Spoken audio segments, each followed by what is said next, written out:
Kumpiyansa ang ilang mambabatas na lulusot sa Kamara ang ulat ng House Committee on Justice patungkol sa impeachment ni Vice President Sara Duterte. Sa kabila ito ng mga balitang may mga kongresista umanong nagdadalawang isip na suportahan ito.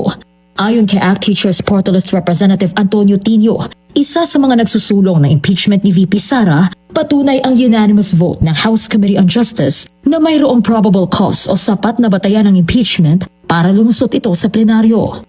Ako, I am very confident na makakakuha ng mahigit pa doon sa 1/3 na kailangan. 106 votes yung 1/3 na kailangan para ma-impeach yung Vice President. I am sure we will get more than that. Pero ayon sa ulat ng politiko, may mga kongresista na raw na bumabawi ng kanilang pangalan bilang author ng draft resolution na ihahain ng Justice Committee sa plenaryo dahil sa umano'y pangamba ng mga ito na mabatikos, bagay na naipunto rin ni Tinio.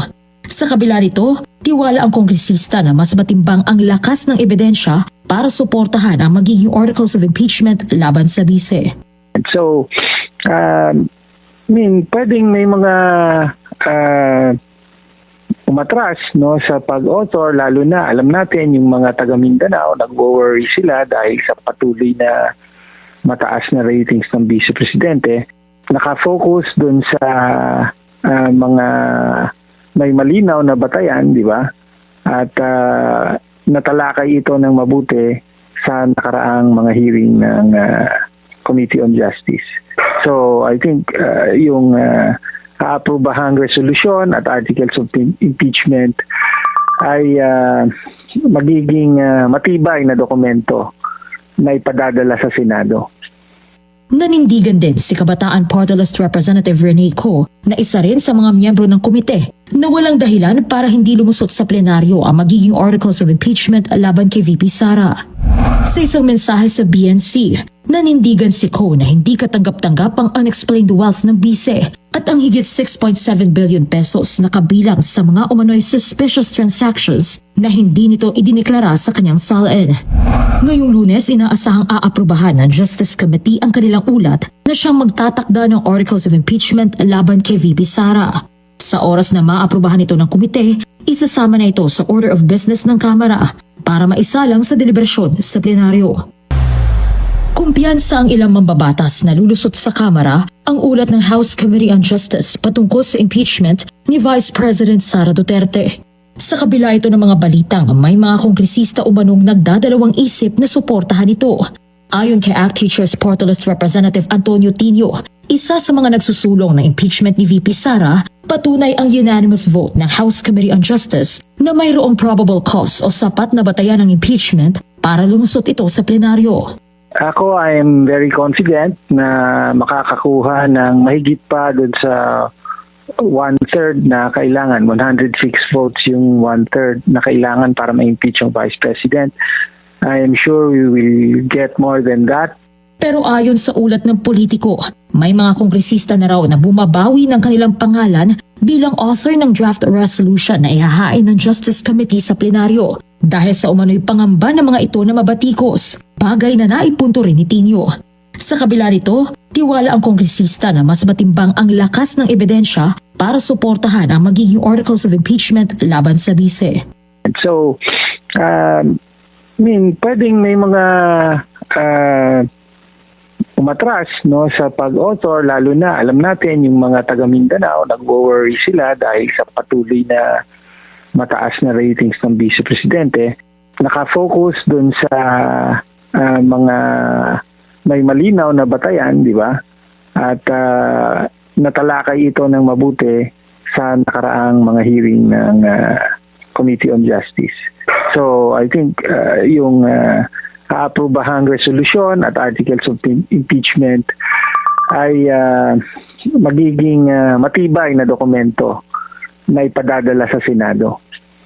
Nanindigan din si Kabataan Party List Representative Rene Co na isa rin sa mga miyembro ng komite na walang dahilan para hindi lumusot sa plenaryo ang magiging articles of impeachment laban kay VP Sara.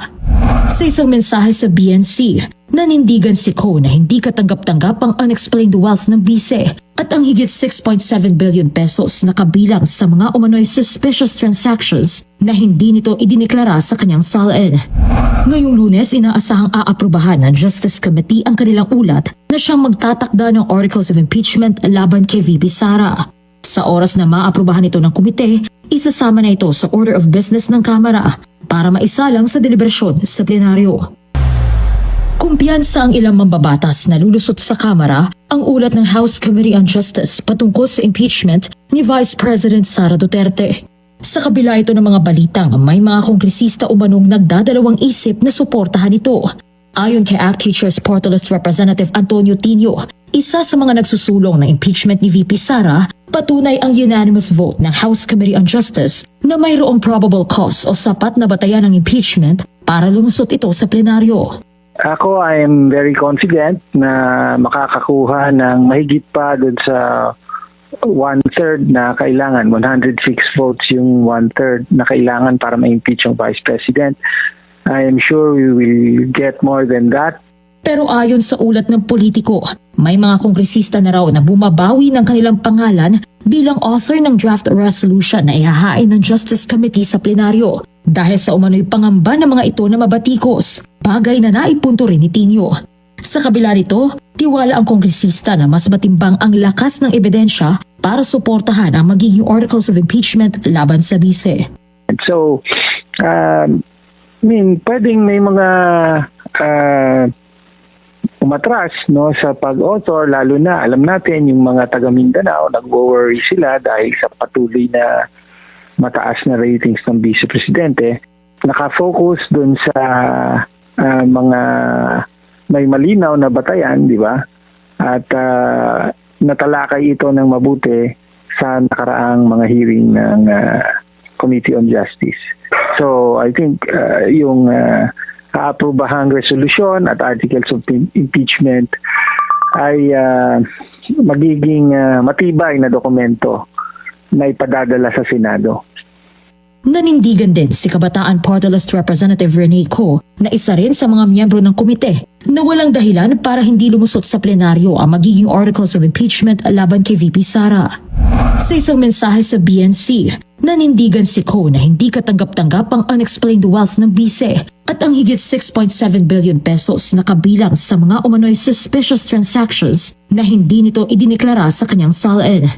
Ngayong Lunes, inaasahang aaprubahan ng Justice Committee ang kanilang ulat na siyang magtatakda ng articles of impeachment laban kay VP Sara. Sa oras na maaprubahan ito ng komite, isasama na ito sa order of business ng Kamara para maisalang sa deliberasyon sa plenaryo. Kumpiyansa ang ilang mambabatas na lulusot sa Kamara ang ulat ng House Committee on Justice patungkol sa impeachment ni Vice President Sara Duterte. Sa kabila ito ng mga balitang may mga kongresista umanong nagdadalawang isip na suportahan ito.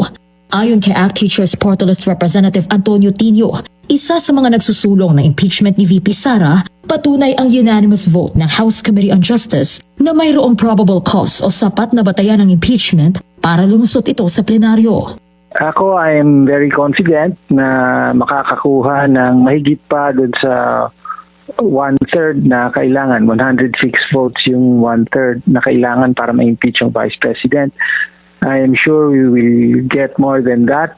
Pero ayon sa ulat ng politiko, may mga kongresista na raw na bumabawi ng kanilang pangalan bilang author ng draft resolution na ihahain ng Justice Committee sa plenaryo dahil sa umano'y pangamba ng mga ito na mabatikos, bagay na naipunto rin ni Tinio. Sa kabila nito, tiwala ang kongresista na mas matimbang ang lakas ng ebidensya para suportahan ang magiging articles of impeachment laban sa bise. So, pwedeng may mga umatras no sa pag-author, lalo na alam natin yung mga taga Mindanao nag-worry sila dahil sa patuloy na mataas na ratings ng Vice Presidente.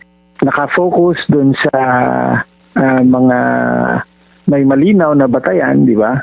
At natalakay ito ng mabuti sa nakaraang mga hearing ng Committee on Justice.